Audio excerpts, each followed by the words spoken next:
First, I want to thank Shirley and Troy and Jack for being here with us tonight. And I wanted to show those videos so that you could understand a little bit about what Shirley and Troy are doing with Whiteswan Environmental, and also connect them to Jack. I think we know that we're here to learn about reef netting tonight.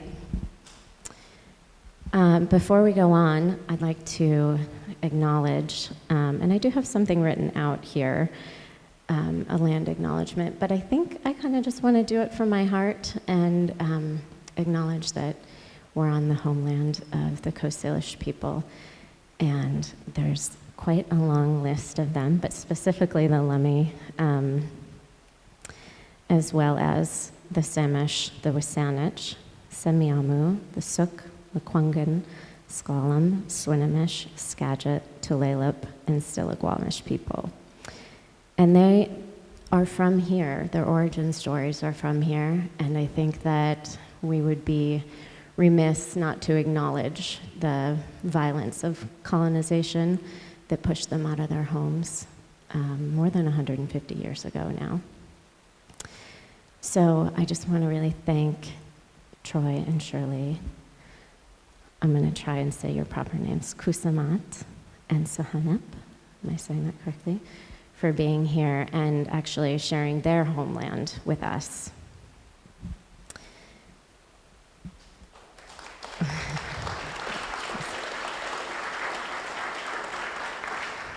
So I'm going to do some introductions.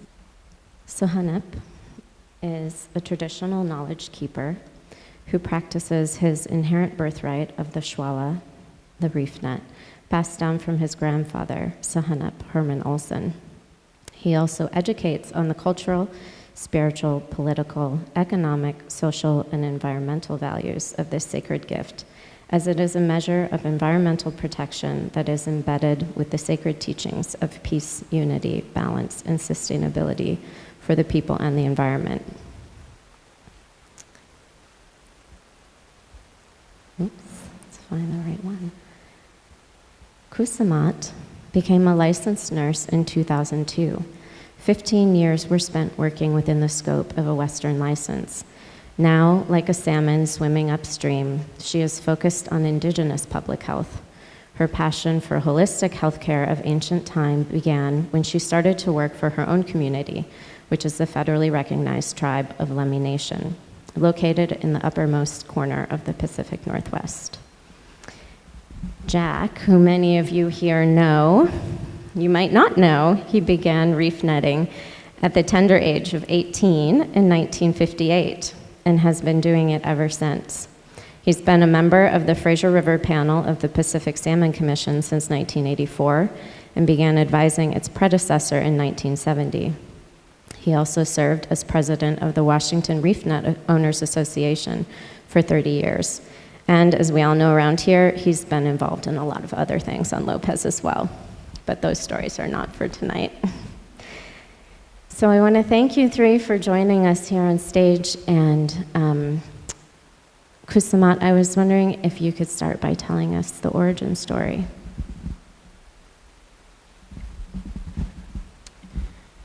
This is an origin story, an excerpt from the Lummi Indians of the Northwest Washington. It is from Informants to Bernard Stern, and it tells about in the beginning.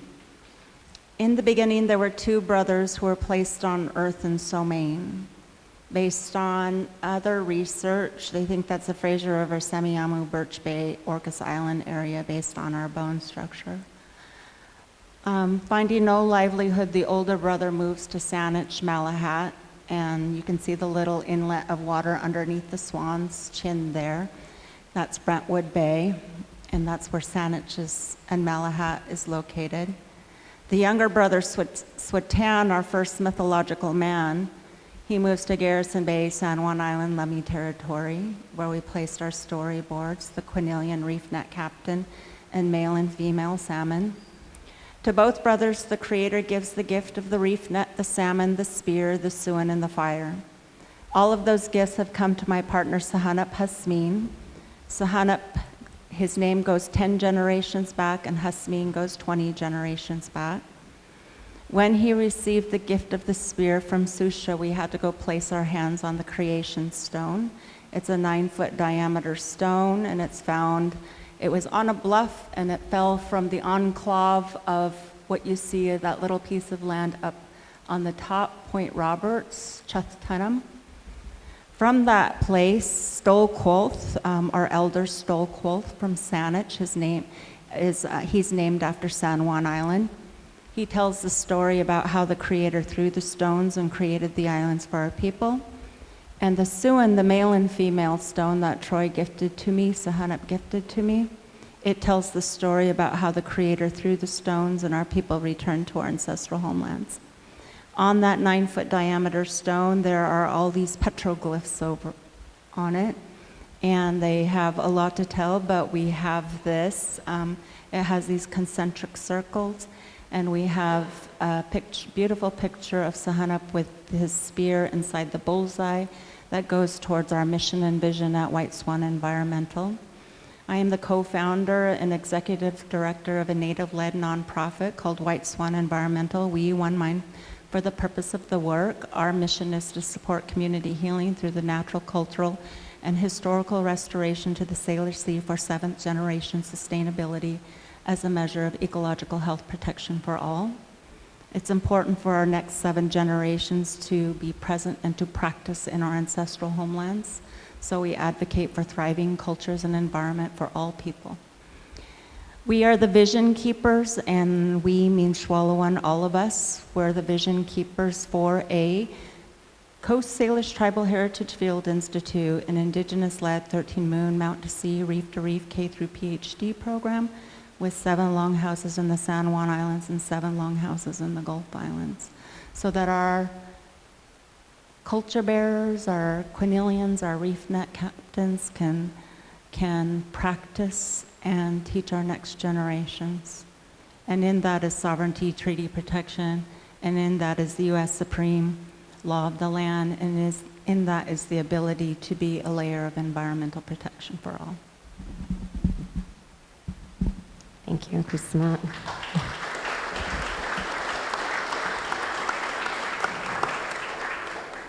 So I don't know, maybe many of you already knew that the reef net is a very old indigenous fishing technology that was given to the people here in these islands and is in a pretty narrow geographic area, is my understanding, like Point Roberts, down or over here in the San Juan Islands over to southern Vancouver Island, and then maybe a little bit on Fidalgo, but that's the only place that it's practiced. And so that's why it's such a special technology and why it's so special to the history of Lopez.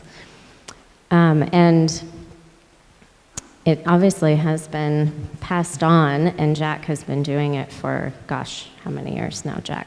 Quite a few. 60? 64 years. So, Lopesians know it, and many young fishermen here have cut their teeth on the reef net over the years, since the fish traps were outlawed in the 1930s is when it started back up. But I wanted to recognize that it's a much older technology and just how special it is here to the San Juans. So Troy, I was wondering if you could tell us about when you started fishing. First of all, I'd like to say hi, Shka, thanking each and every one of you for being here and taking this moment and time to be with us. We really appreciate you guys being present with us. My English name is Troy Olsen, and my traditional name is Suhunep Husmeen. And it's an honor to be here tonight with Jack. In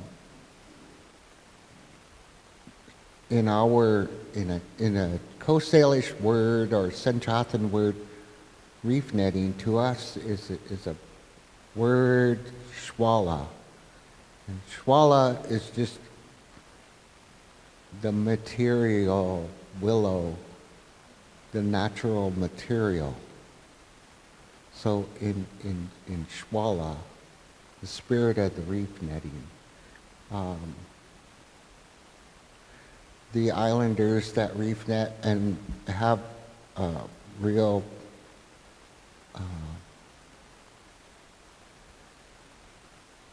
how do you say it? Salmon paths that are in front of salmon paths, and who are successful reef netting. In the contemporary version, it's reef netting, spirit of the Shwala.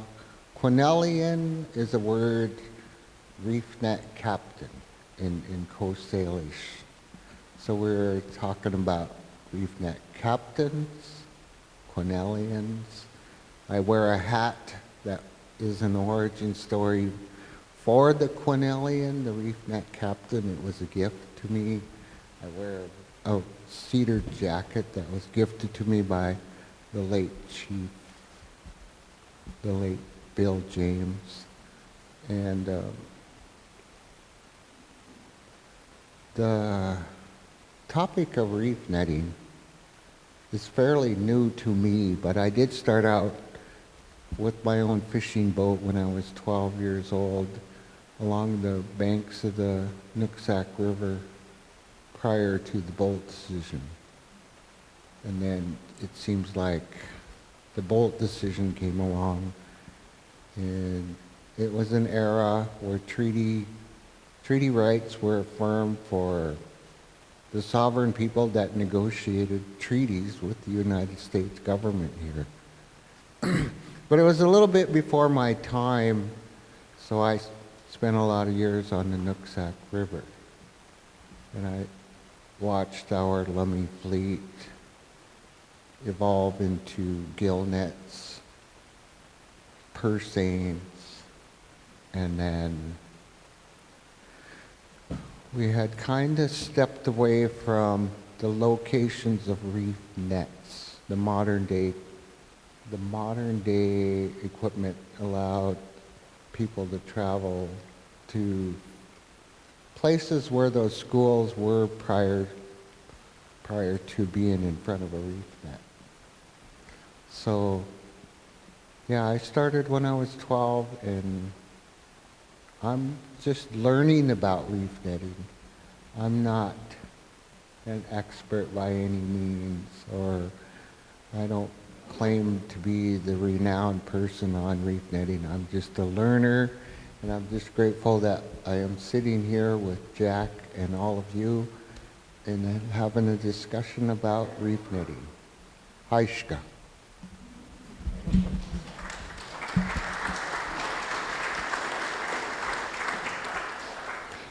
So Troy mentioned that before the Bolt decision, I thought this was an interesting point. They actually had to fish within the confines of the reservation. And then it was after that, really, that the fishing fleet for the Lummi Nation developed, it sounds like, because then they could go out and chase the fish more. I think here in the San Juan Islands, if we just kind of step back and rephrase that, I believe that there's 7 tribes that engage in sockeye fishing. So it was Lummi, Nooksack, Swinomish, Suquamish, Tulalip. Who am I missing? I think 2 other tribes. No, not the Samish. Anyway, there's seven tribes that all engage in sockeye fishing. Thank you. So, Jack, why don't you tell us the story about the four-way reef net gear and how that got started and how you started fishing? Okay. Should be. Hold it close. Okay. Hold it close to your mouth. Right up here? Oh, okay. When I was 18 years old and had just graduated from high school, I thought it was probably time for me to start doing things on my own. And my family, both grandparents and parents that lived here, were in the sawmilling, logging business. And probably they thought maybe it would have been better if I had stepped into their shoes. And in a way I did, because through the years I was involved in the same kind of thing with Roy Buzzard and when we had businesses here. But what really kind of perked me up about a thing to do was what I'd heard from reef netting at that time. And after the traps went out in the 1930s, were really voted out, this is a time kind of, I've always been kind of a gambler without being addicted to it. But I thought, here's something that you don't go and chase the fish after. You just put down your gear or they have to go through you. And they do the hard part. We don't use in the way anything of gasoline or anything else or diesel oil. And we just try to locate ourselves in an area where the natural flow of the fish heading for the Fraser River, and that's where 95% of all the fish we see usually are going. And I thought, I'll give it a shot. And there was a fellow who had just moved to the island, not too many years before that, that said that he was going to have a reef net site at Lopez, just out from where I am. And he was also had a site that he had just purchased at Flat Point before Bob Gurnison had it. And he also had one over on Shaw Island. And so what we'd have to do is to set all three of the gears, and then we would go fishing. And my gear was going to be where the one I have now that you see out here in front of the Haven was the inside gear. And then there was a second gear that the Weeks family at that time had, Harlan Weeks and Lincoln Weeks. And then the third one out was the one that I would be fishing in. And I learned very quickly that the further out you were, the less you would see. And so I learned from that. And after fishing for many years, I started out there with Jim Goodrow and Tom McCauley and Doug Franklin. And through the years,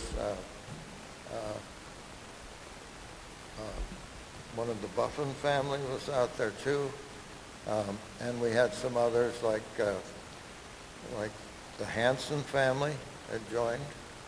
And anyway, the second year, after learning how to handle things, and in those days we had a lot of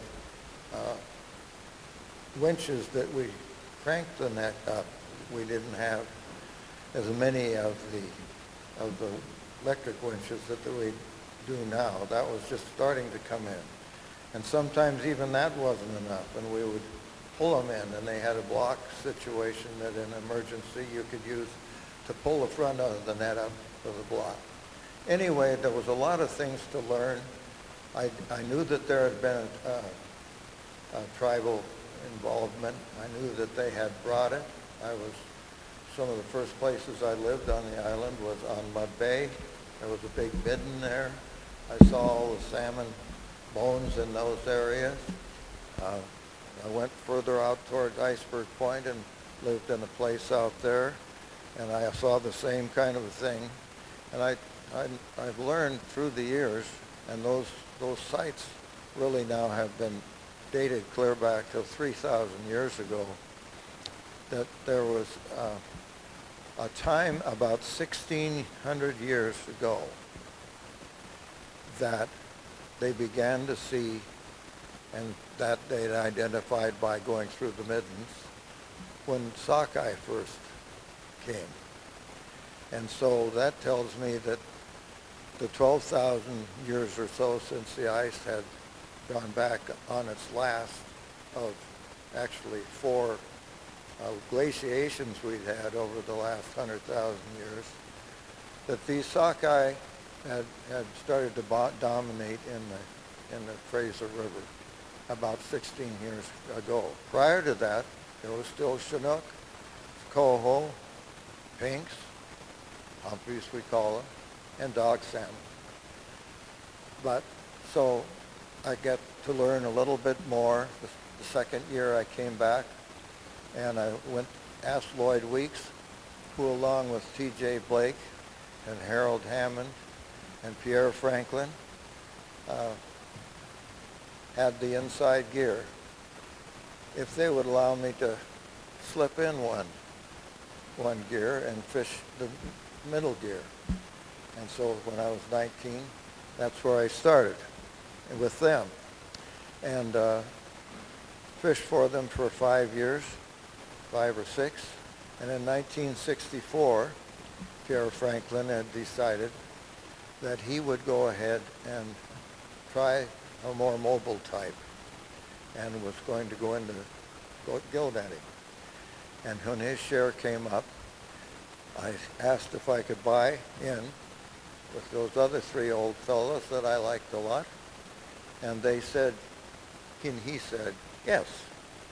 In 1964, that cost me just $7,000, which doesn't sound very much now.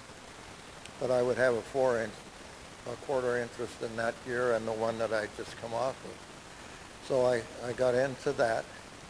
And Lloyd Weeks had developed some new winches that could lift the net up quickly in the front. And through the years, we've put a lot of things into refining those kinds of things. And in the meantime, though, the pure joy out of seeing those beautiful salmon coming back every year, whether it was the sockeye or any of the others. And believe me, it isn't a slam dunk deal. If it was up to reef nets, I think we'd always have salmon, because we lose a lot of them because they outsmart us. These animals, they're good. And they know what's going on and they know what they're around. They travel more by what they hear than what they see. And that's became to me interesting and has worked to make me sometimes modify things that myself and the people that I was working with or owned with had developed. And over the years, we had 5 different gears, 3 of which were down in the Lopez area. 1 was out at Davis Bay. We had the iceberg reef net for several years. And there were so many other people that I remember had worked on reef nets during the years. That inside gear that I had just purchased, when Pierre bought it, I believe he bought it from a Treaty Tribe member. And there were also other people, many of them Caulfields. Chester Caulfield had that gear. Wyatt Caulfield and later Chester had gears over at Shaw Island. Zane Caulfield was fishing on the iceberg gear. And there were a lot of other names that were involved with it. One of them we have here tonight who fishes with me now. That's Steve Lovejoy. He's the one with the long beard sitting right down here. He's worked every kind of a gear there is to use in the world, practically. He's made his living in 100 ways. He's a story in himself. And I'm lucky to have him because between he and my other guys that work on the gear, they've taught me more about the things I didn't know about knots and working with other types of things in the gear. And when you've been like Steve, anywhere from 250 miles off the coast of New Zealand all the way to Pacific, all over the Pacific, and also all over Alaska and other places, you know, it isn't just my reason for being there. If it wasn't for those guys, and there's more of them here this evening, I'm just one of the group. They call me the captain, but I'm just one of the group. Anyway, I have enjoyed all those years. I've learned a lot of things. We are mechanized, but the things that these fellows developed, and gals, were still prevalent in what we do. We set up the same way, we're in the same areas. In the place where my gear is now, Henry Caillou had a fish trap clear back about 1909 maybe, 1915. Henry Caillou had 2 reef nets down at Flat Point. I remember when I first came here, and I was a kid about 14 years old, I went down to Flat Point, and he was beach seining besides the reef netting that he did. And he took a rowboat and went out and put a net out there about 600 feet in a big hook, just like you do for smelt now, and came in and hooked that to 2 Clydesdale horses, and they went walking off up the street next to the road next to where he was fishing at Flat Point, and he would bring a bag of fish in. He had fish traps. He was a county commissioner here. There are pictures of him down at the museum that you can see. I've got pictures of his gears down at Flat Point working, and it isn't that far away from what we have right now. The 2 winches in my gear that lift the net up 35 feet, from 35 feet down to the top of the water that you watched there, were built by Lloyd Weeks in 1959. The same motors are on there and the same equipment. They're B29 motors that open the Bombay doors. They got 30-to-1 reductions on front of them. They go to 1936 Dodge transmissions in 2nd gear, and they pull it up in about 8 seconds.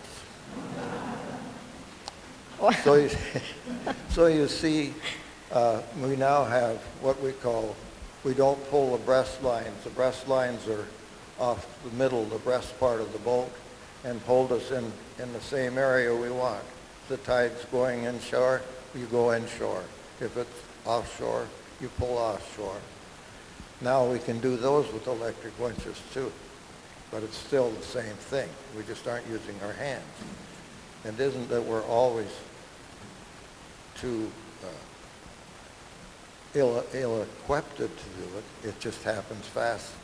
You notice that the back of the net came up over in the air, and that helps the fish come out and slide down toward the fish boat side inside where we can take them in. That's got another winch in it. This year, Randy O'Brien got together and hornswoggled me into spending a couple $1,000 I haven't paid for yet, to go ahead and put another winch in that would take the place of the blocks we used to pull it up as high as the top of the stand in the front. And they did that, and it worked. And yes, I will pay you for it. And so that's another. But you see, it's still the same thing being done. And we still do wait for them. And we had something I never thought I'd have, and I got voted in as being in the business, because later on I bought out my partners as they either left or passed away, until it was just me that runs the reef net out here, the old 4-way gear. And all the other gears we had, we sold through the years, because really they reduced our catch. Every time they make a treaty with Canada, we seem to lose, and there's less and less to get. And so anyway, I'm getting kind of on rabbit trails here, and you can ask me questions later on. But it's been a wonderful amount of years that I spent there. I've done a lot of other things, but nothing is so exciting as to be standing out there on a day like we did today. There wasn't a lot of fish, We had an awful lot of fun, and we did catch some, and we were able to sell to this community. And we try to keep the prices down. I hope nobody's here from the store, but we don't try to beat them. We just did it because we can still make a dollar at it, and that isn't the real first thing in our lives always. We have Tom Hayes with us, visiting his daughter here on the island, and he spent today with us. He used to be one of my crew members. And there were so many other reef net families that were involved. I wrote a bunch of them down today, but unless you want to hear them, I just say that they were the part of the whole crossword puzzle of what Lopez was in the old days. There were lots of them, lots of people involved. At the height of the reef net industry, we had 125 reef nets in the San Juan Islands. What year was that, That Jack? was in 1949. And we now have 11. And we used to have 1,700 gill nets, and now we have licenses for 200, but there are not more than 60 or 80 that fish anymore. We used to have about 900, maybe over 1,000 purse seines. Now we've got 75. And through the years, we've lost our capabilities, not because the salmon have all died. 4 years ago, I had, along with my crew, the best year that I've ever had on a run size that was very large. In the last decade and a half, we've had the biggest runs of sockeye and particularly pink salmon that we've had since they started making records back in the 1890s. We had 29 million pinks go through this area in 2014. So it isn't the resource that's died that stopped us. We have lost it because we have been traded away. And we have been traded away at a probably federal level more than state for sometimes things that didn't really stem from anything wrong we had done. It covered some problems with acid rain in the Great Lakes, where the steel companies' winds were blowing towards Canada. We had lumber coming down from British Columbia and perhaps Alberta that were getting their timber at practically zero stumpage so they could compete with other sawmills in Washington, Oregon, and California. And so part of the 1995 thing that when we started really seeing drops happened because part of our money went away and they put a embargo, they put a tax on lumber coming in that stopped all the sawmilling companies from having to compete and not make it. So there's a lot of things that happen. Some of it's political, some isn't. We went through pretty tight times, both the tribes and non-Indians, over the Bolt decision. And unfortunately, I feel that both the tribes and the non-Indians who fish lost because it gave our federal people that much more capabilities of not having us have enough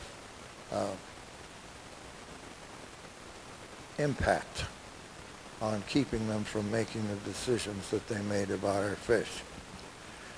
So yes, the state of Washington has a lot of problems with environment, with parking lots, with culverts, with bridges, with riparian areas on logging, and a lot of other things that have caused the rivers in Puget Sound, many of them, to not be able to put out fish. But the Fraser River is still a pristine river, and it doesn't have any big dams on it. And there's only one aluminum plant up in the Chaco River that the Indians asked us to try to help them keep from going in. And that one did go in, unfortunately. And one of the things they have to do is to cool the ingots down of aluminum that are coming out so they can be loaded and shipped other places. And they do that by using the river. They don't remove the river, they just warm it up about 6 degrees Celsius. And that's not good for salmon. So there's been a little loss there. But believe me, the Fraser River can still put out fish.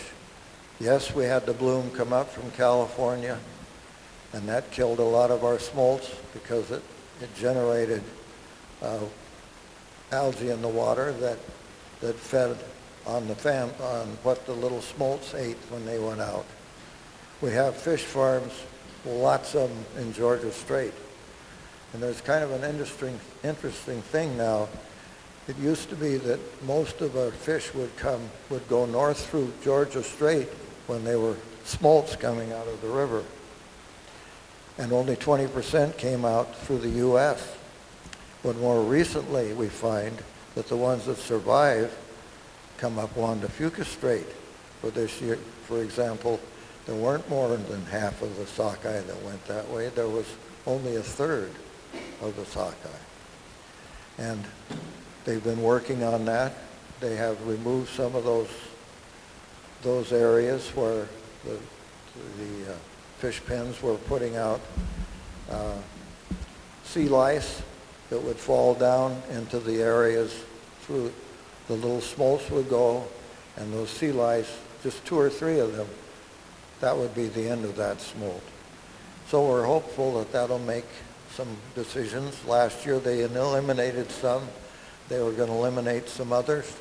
But there's now recently been a decision made with the federal government in Canada and the tribes, which is going to slow that down from happening.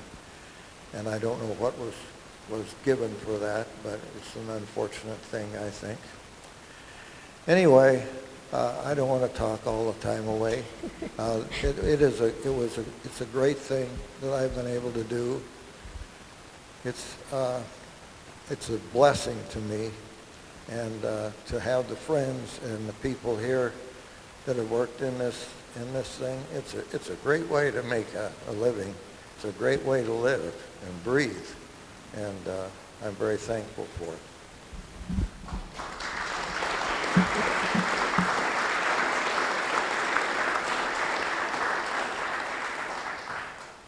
Thanks, Jack. Listening to you talk about how much of the community has been involved in reef netting over the years actually made me think about the spirit of the Shwala. Am I saying that right? Shwala. And you know that reef netting has always been a community effort. And I was wondering if Shirley or Troy would like to talk more about that from your perspective.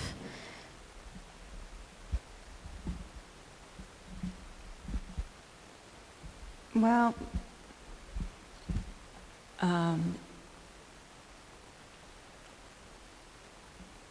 I would like to talk about a lot of things. I sit here and I'm listening to the contemporary side of reef netting and the value systems that are embedded into that contemporary reef netting and the joy that you have in reef netting. And it takes a lot of courage to sit up here and to know what our ancestors have gone through. And what it reminds me of, because our Whiteswan Environmental is guided by the words of our respected elders. And the late hereditary chief Salik, he said that the first part of any healing process is to know who you are and where you come from.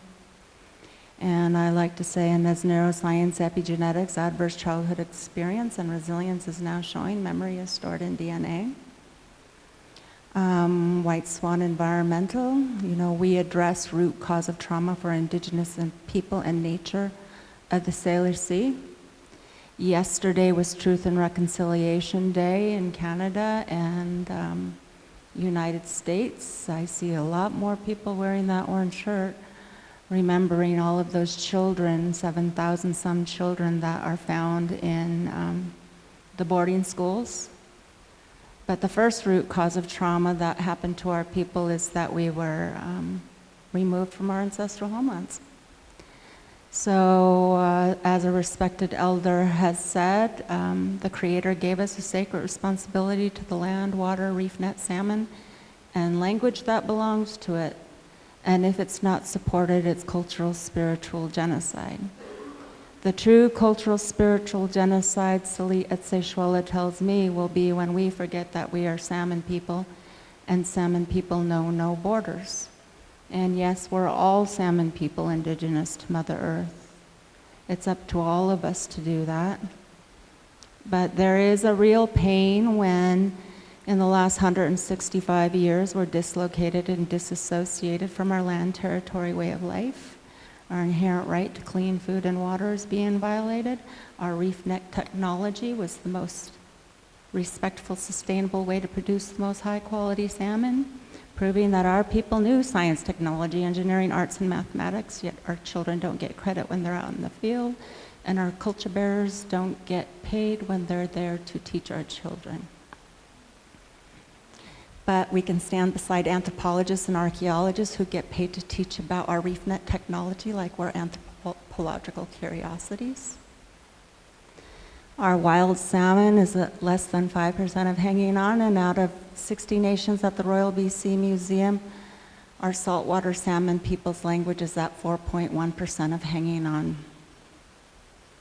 And so if I come from the lineage of Chief Seattle, and Chief Seattle said, whatever we do to the web of life, we do to ourselves, where are we at today? We're in a still, hopefully coming out of this global pandemic and in a climate crisis. So I was asking Jack what the solutions are to the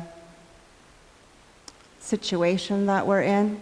And when I look at the value systems of since contact, since settlerism, it took non-natives 10 years to learn how to operate our reef net technology. And then we were forced out, or we were outlawed of it. And why don't we practice? Why did we go into the situation that we were in? Well, if my grandfather, Peter James, was the most committed of the court cases in the Duwamish territory, and the Duwamish are still not federally recognized, but my Duwamish family and all of them ended up in Lummi Nation. If I come from the house of Statithlam, the fourth brother, sixth brother, seventh brother, they all end up on the Lummi Reservation because 1 year after the ratification of the Point Elliott Treaty, we were forced onto reservations. We had a choice between the Lummi Tulalip or the Muckleshoot Reservation. And if my grandfather fought that hard to be Duwamish, 1914 to 1960, you would think he would want to be Duwamish and not Lummi. And they testify that their village sites are being burnt down, their burial sites are being burnt down, and I know an elder today who is helping us learn about who we are and where we come from, and she got shot in the knee. She's still alive today. So the threat that we had as saltwater salmon people is something that's really hard to stand up here and to know that I'm sitting behind Suhunep, and he has not had the joy of being able to practice his reef net technology. So that's really hard. I'm glad you guys all got to enjoy it, Jack. I really am. But we want to enjoy it too. And we want our future generations to enjoy thriving cultures and environment. And we are the saltwater salmon people. And we followed the ancestral path of the saltwater salmon people. This was our homeland throughout the archipelago of the Salish Sea. I am not a cow, even though my maternal and paternal bloodline have been herded up. And my maternal and paternal bloodline have lived within the bounds of the reservation for the last 7 generations. So the reason why, well, you know, what we think is if Walt Disney can create Disneyland, then why can't our first people have their village sites, camps, reef net locations, and 13 Moon food sovereignty back? We're only 0.65% of the population out of 8.7 million people in the Sailor Sea. And I know some people worry that we're going to come out here and take all the clams or something, or that we're going to kill the deer. And I've heard that at the National Monument meetings, so it's not like a figment of my imagination. We're very communal people. We'll probably stay together. But we can't follow the ancestral pathway and practice like our ancestors did. These reef nets are stationary. We were not stationary people. We could go to several different reef net sites in a day. We probably were ahead of our saltwater salmon people and knew when they were going to show up, and we would be at that reef net site. You know, I was listening to one of the settler reef net videos about how they're not as productive as they used to be because they're stationary. You know, you can't bring them out. And I don't really believe that we have that impact of Troy having to be on a skiff. The fact that he had to fish only within the bounds of the Nooksack River. There's a lot of history of our people, and there's a lot of healing work that needs to be done. There's a lot of truth and healing work that needs to be done. Go look in the museum. Thank you, Amy, for putting Suhunep, Troy's grandfather's name in there. And he's talking about what's happening to him. He's born in 1909. He comes from where we put our storyboards in Puckweowith and from Mitchell Bay. The homesteaders came in and they kicked him out. And he tried to go back to the other longhouse. The British had tore down our longhouse. His family was separated. They were the saltwater salmon people book from Dave Elliott. He tried to go practice in his homeland, and he was told, you go home or you go to jail. I always think, if the Creator gave us a sacred responsibility to the land, to the water, to the reef net, to the language, to the reef net, to the salmon, and to the language that belongs to it, what did the Creator want us to learn? You know, when I think about the reef net, I do think about peace, unity, balance, and sustainability, because we had longhouses throughout the archipelago of the Sailor Sea, and we strengthened our relationships through marriage so we could share our wealth and potlatch. We had value systems like CM, he gives the most, or potlatch, the gift of giving. They recorded us in history that we were known to give away everything that we had, but we thought there was reciprocity,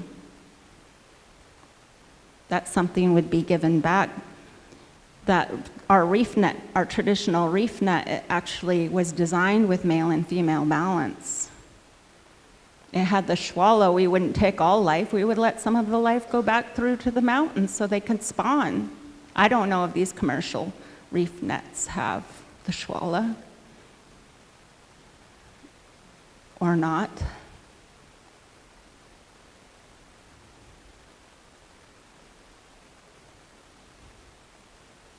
But sometimes I wish we can, someday have a new educational system that will help us remember those natural laws and ways of knowing.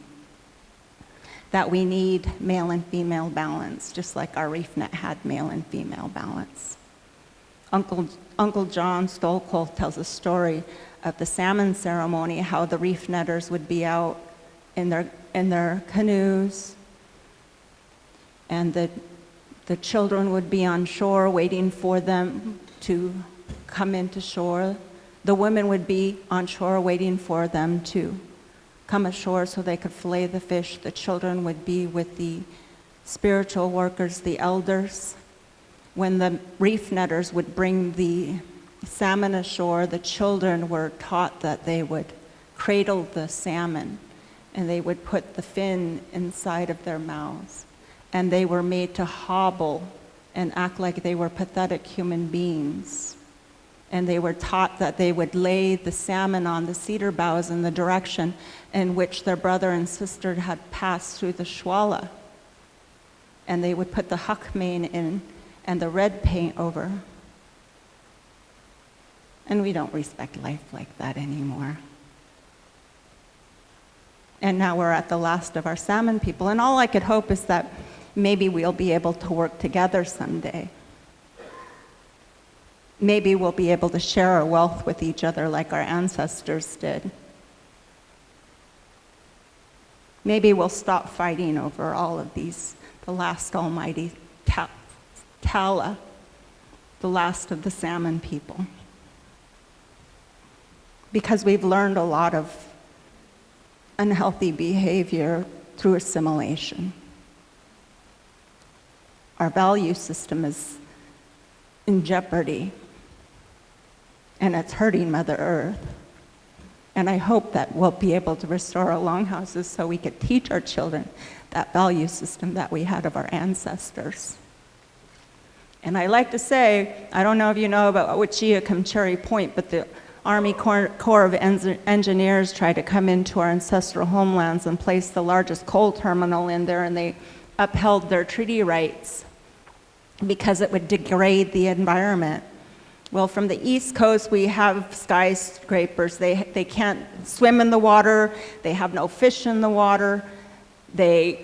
It's poisonous. When you take a shower, it stinks. There's fracking. There's all of this stuff going on from the East Coast and from the North and from the South. And here in the Sailor Sea, we have an opportunity. We have an opportunity to change things. And I don't know if you know, but Native Americans, if we are present in practice, if we can create a system where our future generations can be present and we can practice and we honor our Constitution, that's our supreme law of the land. And we should all be standing up for that supreme law of the land so that we say they cannot degrade our environment.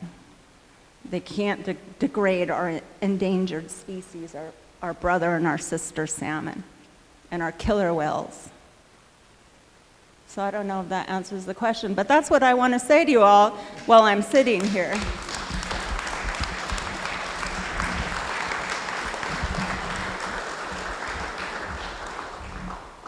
I think that's tough to follow.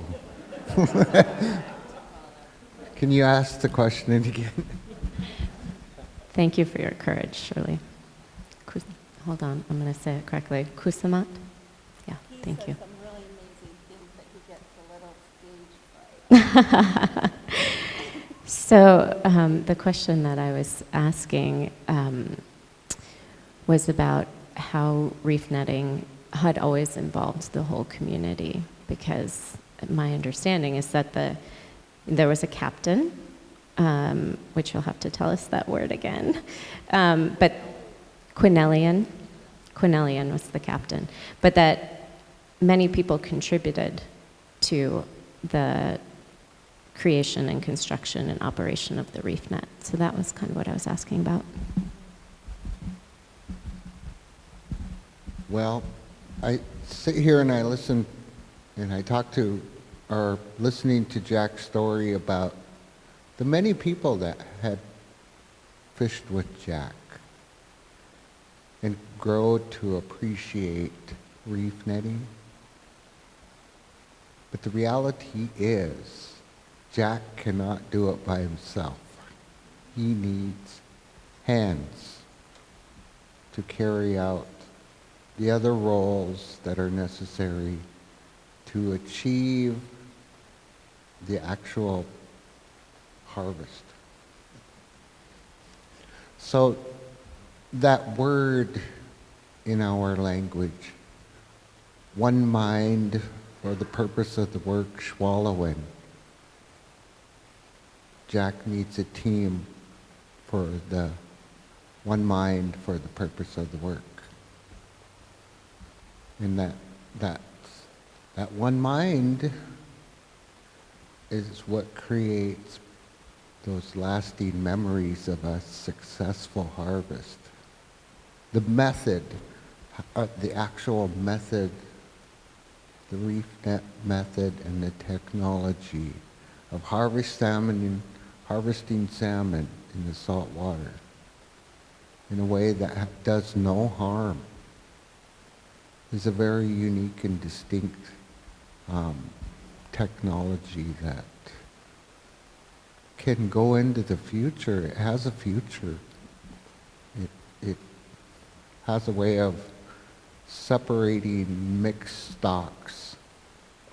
And we're in a mixed stock terminal out here where they're saying there's fish from the Columbia River, the Skagit River, the Snohomish River, the Samish, the Nooksack, the Fraser River.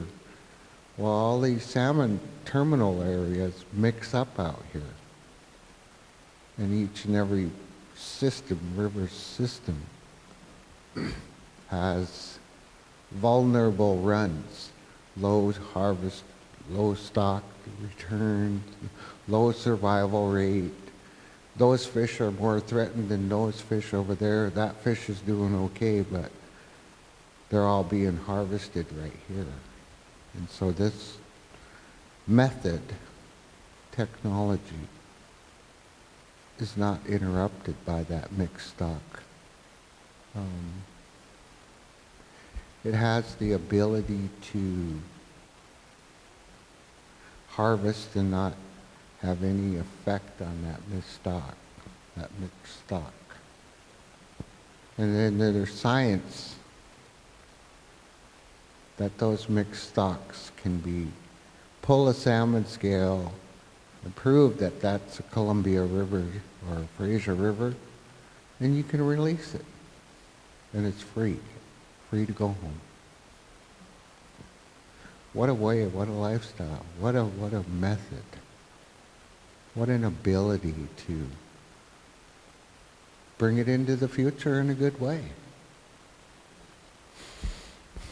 And I think what Shirley is talking about, it's going to take all of us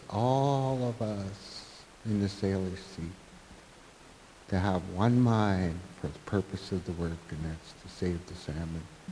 And the sacrifices that are going to come with it, it's going to take one mind for the purpose of the work. A philosophy. It's a sacrifice. It's not just me or you, it's all of us. I don't know if that makes any sense.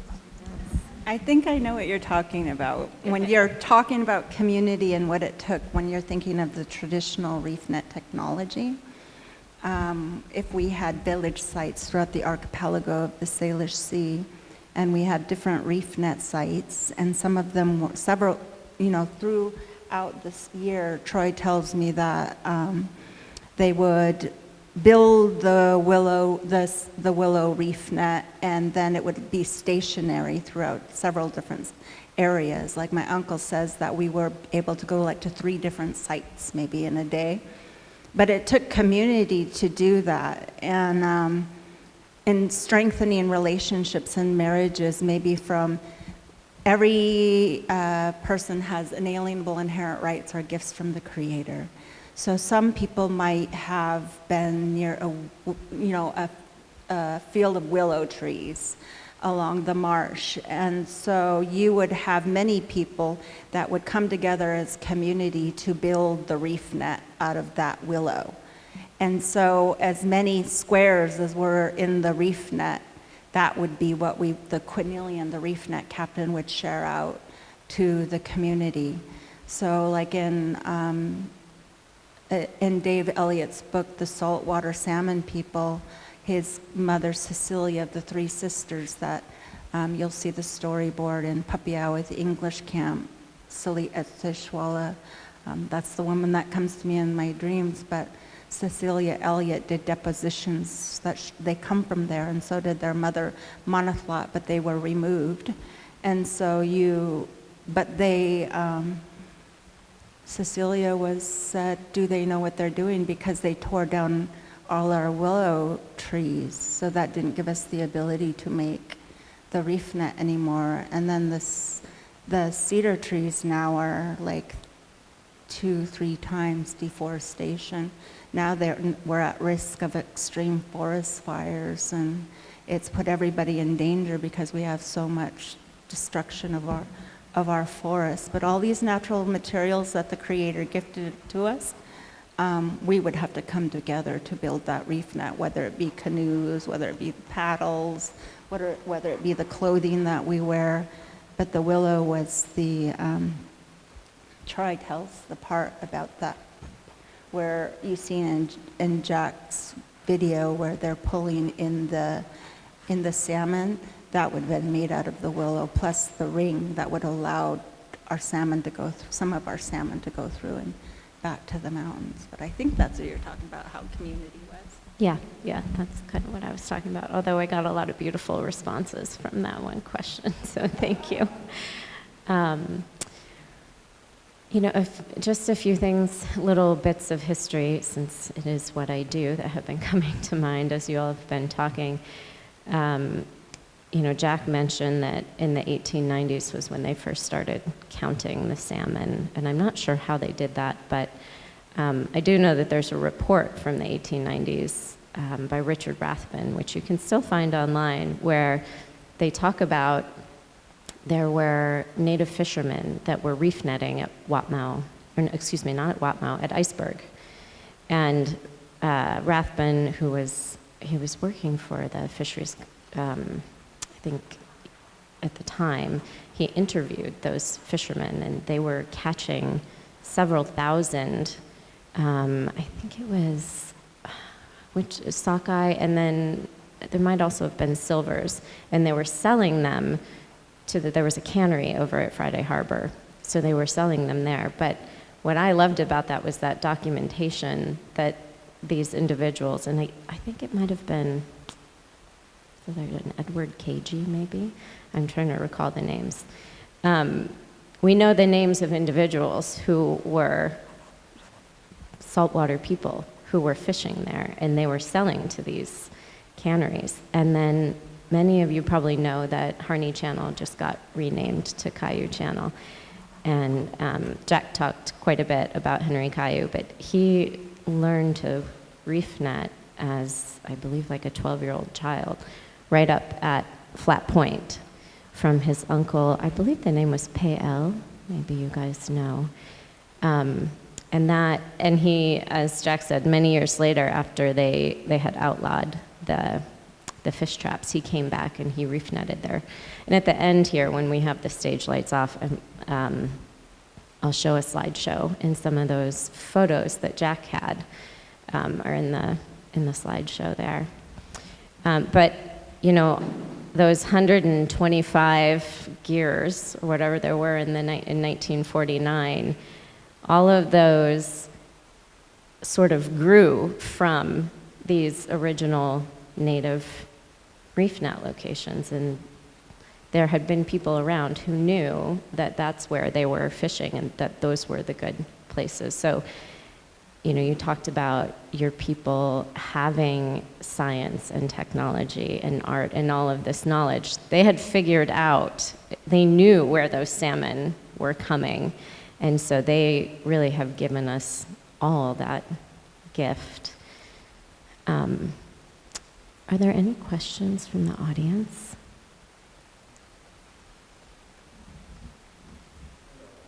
Okay.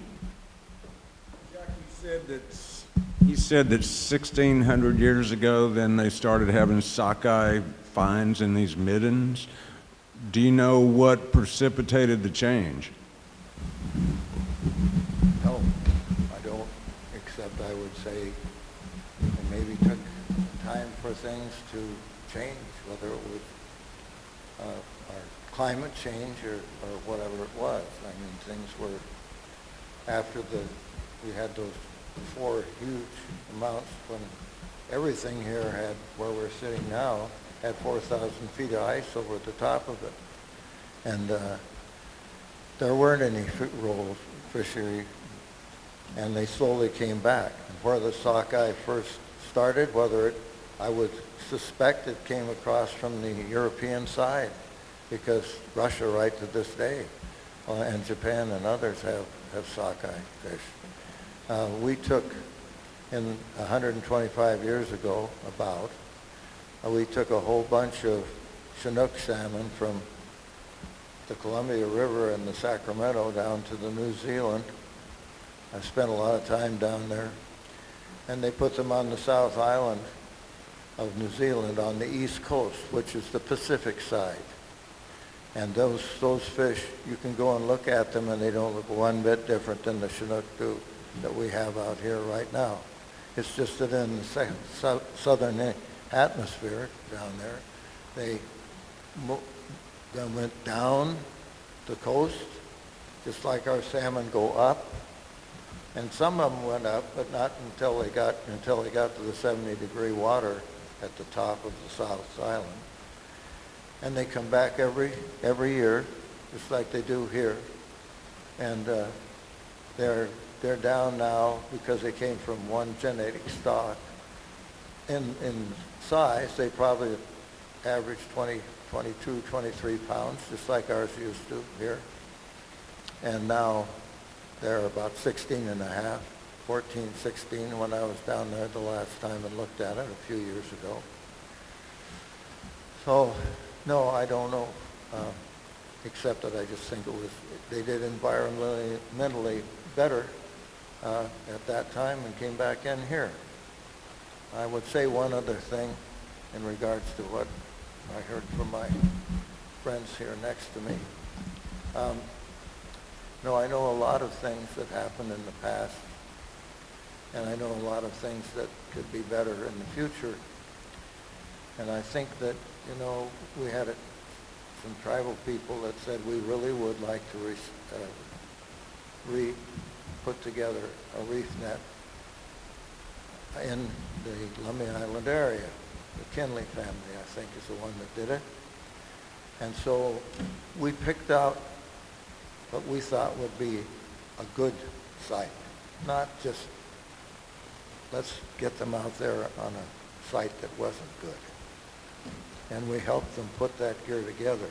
And it was not an ancient gear, it was one with all the things that we have now. Also, I'm supportive of, and I think it's an interesting thing, that they've done with the the reef net that they put at Cherry Point, I think it was, that was really put together the way yours used to be put together, just with the old things. That was a cultural thing, and I think that's important. One of the best friends in my life, someone I grew up with, was Lorraine Loomis. She's a Swinomish tribe member. We went to Skagit Valley College with. She sat right next to me. And I got to work with her for probably 20 years, 25 years on the Pacific Salmon Commission and others. And she came around and she said, I get kind of upset sometimes about how much bridges were burned when the Bolt decision came through. And she said, you know what that stems from? It's because we talked quite a bit about things. And I said, no, because I had gone to some of her family's funerals, and I got to see, besides the potlatches and other things, I got to see the dance of the shells. Tribal members, which they call their cousins from Canada, got up at 3 o'clock in the morning and went down, it wasn't in the summer, and jumped into the Fraser River and purified themselves and came down to LeConner and put on the dance of the shells. If you haven't seen that, and I'm sure you folks have. It was very moving and interesting and alarming thing to listen to. And so I understand. I understand a lot about that cultural thing. And I know there's things that have happened in the past that if we had to do again, we'd do differently, I would hope. But at the same time,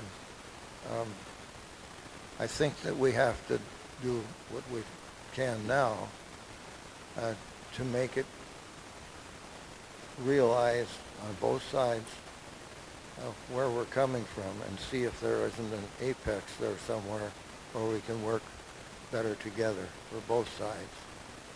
And I had my times of doubt during the Bolt decision because it ruined it not just for us but for everybody. And it gave that opportunity for us to look into some of these other things. Lorraine Loomis told me she was born in 1940. She died last year. There's even a law in the state legislature with her name on it. She was well known. She knew both sides, and she tried to run an even ship, and she did pretty well. I won't go into some of the things she did that really alarmed me because it was a big help to me when we were working on things in the Pacific Salmon Commission. But the thing I really remember is that when her mother was pregnant with her in the, I suppose, the Lacana area, she was a Swinomish, that she couldn't, when she came ready to go and have a child, they wouldn't let her go to the hospital in Mount Vernon because she was a tribal member. And she had to go somewhere, whether it was a midwife or whatever it was. And as I look back at it, I think about the mistakes. And we had some mistakes on our side. In the old days, when the tribes were here, I also read books. And I know that the tribes on the west coast of the United States had some big battles with each other. And the human beings we're a flawed, I would call us, we have our flaws. And we will till the end of the time. When it's on your side, religiously we look at things differently. But whether it's the Great Spirit or Jesus Christ himself who is involved with this thing, I think it's only there that we're going to get perfect feelings on both sides. But I do think we have the abilities on both sides to pick the things that we can do together and make a little better feeling about ourselves. And so I listen to these things and I've heard them a lot of times, and I think we're working together, whether it's on the gear up at Lummi or acknowledging when you come through here with and going and seeing some of the things you've come down with all of the canoes and celebrated in our islands here. I think there's room for improvement on both sides. And so that's about where I'd come down on what you've had to say. I'm glad we've had a chance to listen to it. Every time we learn something, I thought he was going to make me wear that hat because of it would be bad. I don't have a lot of cover. But anyhow, if there's any questions you had locally about what went on, you wanted to ask me, probably a good time to do it because it's 9 o'clock and I think we have to walk these things out. I see somebody had a question in the back, so we'll take one more and then I think.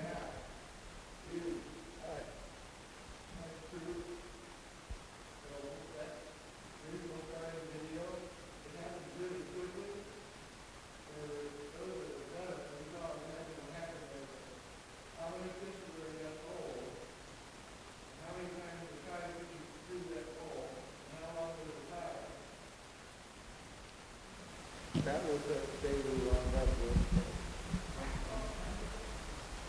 Microphone. That was a day that we wound up, I think, with about, I don't know. That particular school was around 200, I think, on the pinks. And the tide that was a very unusual day. You notice there was no ripple on the water. The fish were coming in. I don't know if you remember, Randy, Tom Hayes, you were there, or have you disappeared, Tom? I don't know. You remember how many we had at the end of the day? 1,000, 2,000, 1,200? Yeah. And there was a lady from NOAA that came out and took those pictures. Right at the end, I think the last pole she showed you was made at another future one. And I think we had most of those fish caught within a couple hours that we had for that day. But it was a little slower because we had such a slow tide. We had to work the net more without so much help because the tide wasn't running through us. It was just one of those days, those August days. And we were fishing just pinks.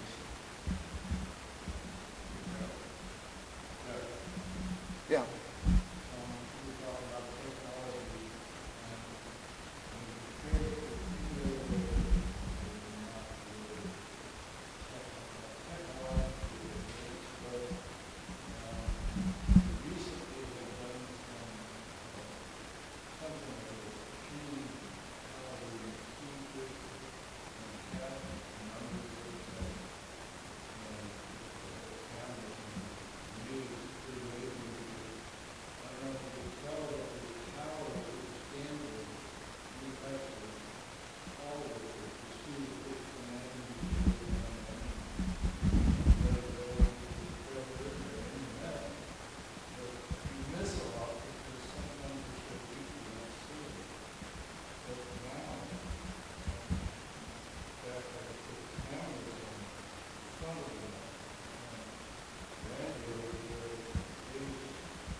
Now that's true.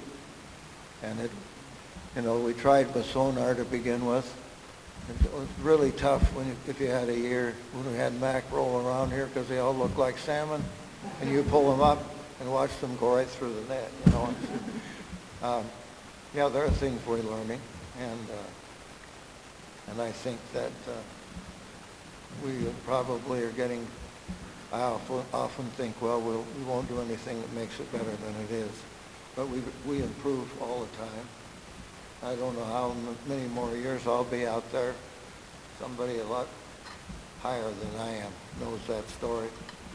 But anyhow, yeah, it's still a great weight, and we still have to have the guys on the stand, just like they did. Let's say that Randy says, here they come. There's a good, looks like 15 or 16 at the same time. One of the two guys in the stand looking halfway out the gear. On the top, he sees 150 coming down. And if we pull on that 15, it would be goodbye. And so he says, no, let them come out, because most likely with something that big coming, they'll all join in again and turn around and go back into the net. And so, yes, we'll also have to have the old ways to back up what we've done that we think is so good.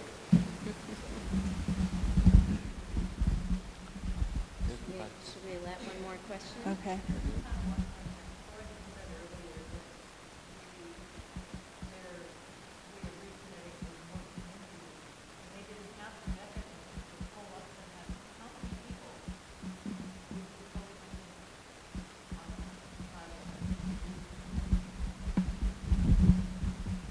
When I was asked by the Lummi tribe if I would help build a traditional canoe reef nets project for the coal terminal. And so we did, and we dedicated a lot of community hours to this effort, and there was a lot of volunteers. We were all volunteers for this project, and so when we set the reef net, it was really not to actually target harvesting. It was more about treaty rights, the right to fish in your usual and accustomed fishing, when this gigantic coal terminal is wanting to overbear the Salish Sea and its tanker traffic. But in my opinion, we would need 8 or 10 dedicated people. That's just to operate the schwalla, the harvest part in the back. You would need a canoe maker, you would need a paddle maker, you would need other components, people who harvested, processed, and made material for a reef net. And the lead, and all its ropes, and you would be talking of a communal thing of 8 families, 10 families. And somebody in each family that was matriarch or patriarch, where those family members listened to those 8 or 10 matriarch patriarchs. I was just thinking about that 1,600 years ago and the salmon bones on the middens. And it reminds me of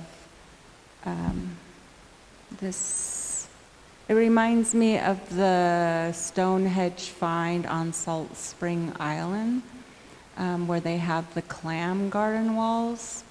When the Kinder Morgan Trans Mountain Pipeline was going to go through, and they were doing an environmental impact statement, a professor was flying above, and he noticed a man-made wall. So the First Nation said, yes, we used to clean the beaches. Probably from here to that pole, we went out with Saanich and the Hulkamanum to clean the beaches. And there were big stones, and we would build a wall. And that would allow the 3 different types of clams to flourish. And then we put the clam middens up against the wall with the seaweed, and that allows the sea urchins to come in. And and then across from there on Galiano is a man-made lagoon where our First Nation would harvest salmon. And on one side of the lagoon, there's all these clam middens. And for 3,000 years, they know that our First Nation packed the clam middens to the other side. That included bones and different types of, like oysters and just different. And then they packed them to the other side, and now those species flourish on the other side of the lagoon. And I know in books like I read on Orcas Island or somebody's diary, they just thought we were gluttons because we had so many clam middens. Why would we do all these clam middens all over the place and eat so many clams? But then on Pender Island, our elders talk about seeing like 500 whales from the north and south line up. So they'd come down the Fraser River, all the fish. But that's where our people learned how to do potlatch. And they would wait for our friends and relatives from the deep to feed, and then wait for our friends and relatives from the sky to feed, and then we would feed our people. And I would often cry about that because it only took such a short 100 years or so, and now our people don't practice anymore, and they don't know that, like our Lummi people had village sites on East Saanich. When you go on Twassen Ferry, we had a village site on both sides, East Saanich and West Saanich. We had village sites up in Penelakut, and like Chief Seattle, he had family in Chemainus and Duncan, and over near Penelakut. So when you start really looking at our ancestors and how we really did travel like saltwater salmon people in my Jamestown Sklala, my Swan family, we had village sites over off of Vancouver Island. So we were really more than what people think we are, just on the Lummi Nation reservation. But it reminds me of those clam middens, and look at the science in that, right? Just think of what we're going to. Troy says there's a lifetime of curriculum in learning the old ways, and how exciting that will be when we get the chance to do that.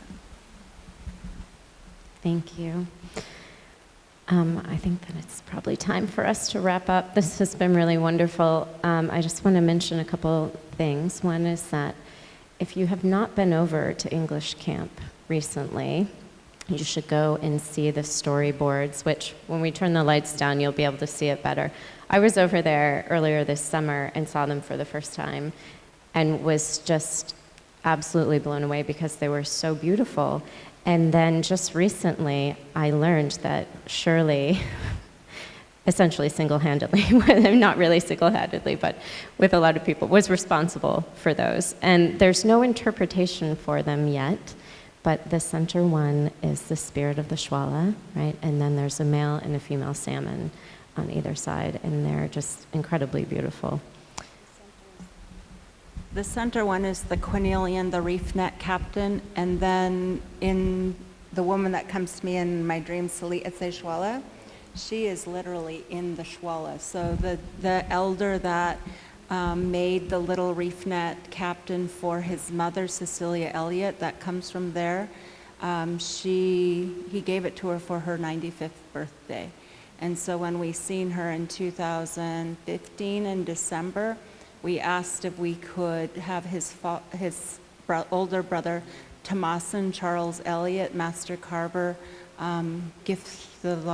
carve it. So that's out of a 500-year-old tree, and we asked if he could carve it. So Tomasin and Stokol, their father is the author of the Saltwater Salmon People, and he didn't want his children to forget who they are and where they come from. So he named his children after the islands. And so they're elders now, and he never wanted them to forget their sacred responsibilities to the land, the water, reef net, salmon, and language that belongs to it. So it really means a lot to remember that we're connected and that we're bringing these elders back to place, and that we could very well have lost that opportunity and it could have never been told. But House of Tears carver, Jewel James, did the male and female chief of the salmon. Thank you. I'm just going to say one last thing, which is that in the spirit of reciprocity and sharing, we're going to be sharing the proceeds of tonight's presentation with Whiteswan Environmental. So maybe that will encourage you to put a few extra bucks in as you go out so that we can support the work of these two amazing individuals. So thank you, Jack. Thank you, Troy. I want to say it. What is Suhunep? Suhunep Husmeen. And thank you, Kusemaat, for being here tonight. Thanks, everyone, for coming.